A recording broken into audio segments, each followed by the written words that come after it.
Porque se Deus não poupou os próprios ramos naturais, de igual maneira não poupará a ti. Olha que coisa interessante, Paulo está contando uma parábola a respeito de duas oliveiras. Uma oliveira é Israel e a outra oliveira eram gentios. Perceba o que vai acontecer, por isso que não há mais gentios no meio do povo de Deus. Perceba o que vai acontecer.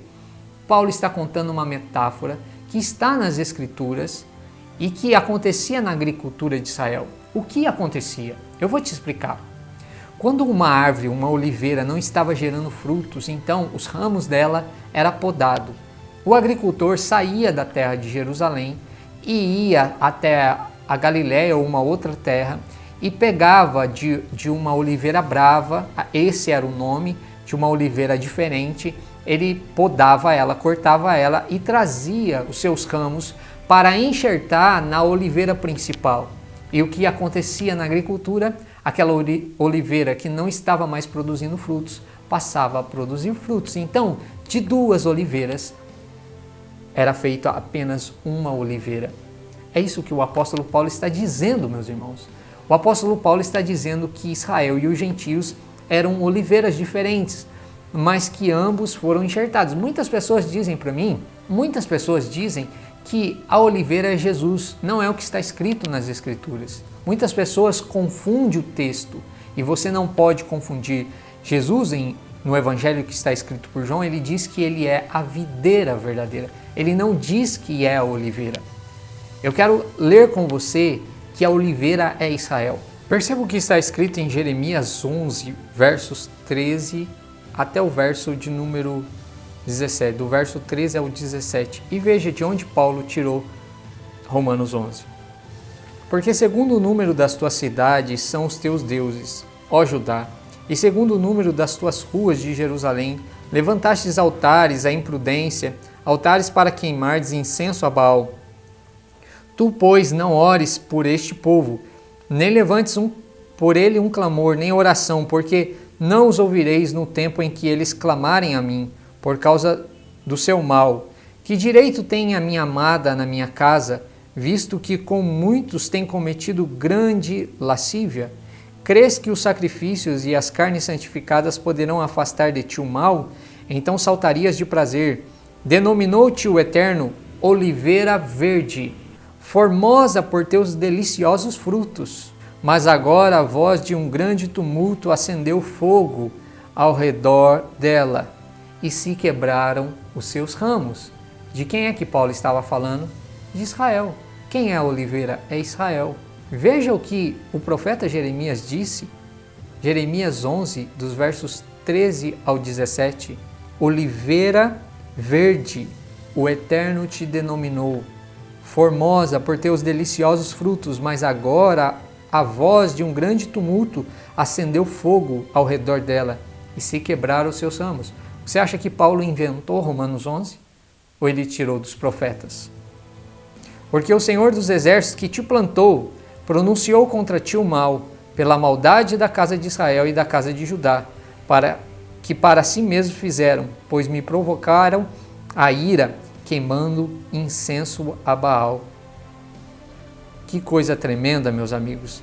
Ainda, Oséias, no capítulo de número 14, dos versos 4 ao 6, diz assim: Eu sararei a sua infidelidade, eu voluntariamente os amarei, porque a minha ira se apartou deles. Eu serei para Israel como um orvalho.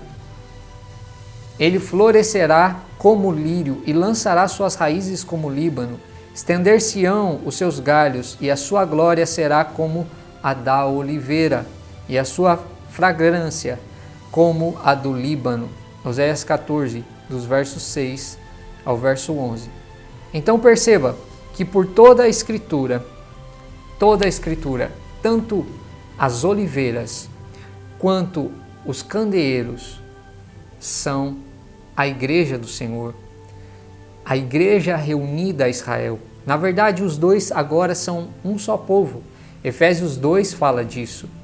Paulo diz que agora não há mais judeu e nem grego. Quando não há judeu e grego, judeu e gentio?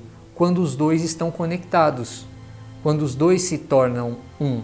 Você se lembra do Éden, de Gênesis, de quando Deus criou o homem, e você percebe que Deus criou a mulher dentro do homem, e depois Deus fez o homem dormir um sono e tirou de dentro dele a mulher. É óbvio que aquilo representa a igreja com o seu Senhor, com Jesus, mas aquilo também tem outros símbolos, outras aplicações, e um deles é sobre Israel sendo dividido. O reino de Israel sendo dividido. Quando Deus criou um reino, e o reino se dividiu na mão de Roboão. Agora perceba que no Éden Deus criou Adão, e Eva estava escondida em Adão. Quando ele dorme, ele tira ela de dentro dele. Mas olha o que ele diz aos dois. Ele diz: deixará, portanto, o homem o seu pai e sua mãe, e se unirá à sua mulher, e os dois serão uma só carne. Essa palavra em hebraico, uma, é errad. Os dois serão um. Veja que Deus criou os dois sendo um, e depois eles foram divididos, separados. Mas o Senhor ordenou para que os dois, mesmo sendo separados, para que eles fossem um só. Na verdade, quando Israel e os gentios do mundo reconhecem a soberania, reconhecem que Jesus é o Messias, que Ele é o nosso Senhor, que Ele é o nosso Salvador, então os dois são conectados, e de duas se faz uma só oliveira, e de dois povos se faz um só povo. Na verdade, Apocalipse 11 está falando das duas testemunhas, e as duas testemunhas, na verdade, são esses dois povos, que reunidos serão apenas um povo diante da presença de Deus. Se você tiver dúvida, deixe as suas dúvidas aqui e eu vou respondendo à medida que eu tiver um tempo disponível. Mas antes de terminarmos, eu queria registrar que essas duas testemunhas, elas aparecem em Apocalipse 11 com o poder de Elias e de Moisés, o que não significa que são necessariamente Elias e Moisés, até porque Moisés morreu. Então eu quero que você perceba isso, que eles têm o poder de Moisés e Elias, mas eles não são Moisés e Elias, embora muitas pessoas pensem assim, mas não é o que as Escrituras dizem. As Escrituras dizem que são dois povos. Eu quero que você entenda que para mim também, de forma poética, é mais bonito dizer que é Elias e que é Moisés, mas não é o que a Escritura diz. As Escrituras dizem outra coisa. Diz que essas duas testemunhas, essas duas oliveiras, são aquelas que Paulo diz que estão conectadas. A Escritura diz que o candeeiro é a igreja. Então eu não posso dizer o que a Escritura não diz. Eu tenho que fazer uma análise total da Escritura. Que o Senhor possa te abençoar grandemente, que você possa deixar de forma respeitosa, ainda que você discorde, que você possa deixar de forma respeitosa o seu comentário aqui e que você possa reter o que é bom. Que Deus abençoe grandemente a sua vida, ainda que você não concorde comigo e com este vídeo, eu continuo sendo seu amigo, eu continuo te amando e continuo te respeitando. Deus te abençoe grandemente. Deus abençoe a sua vida.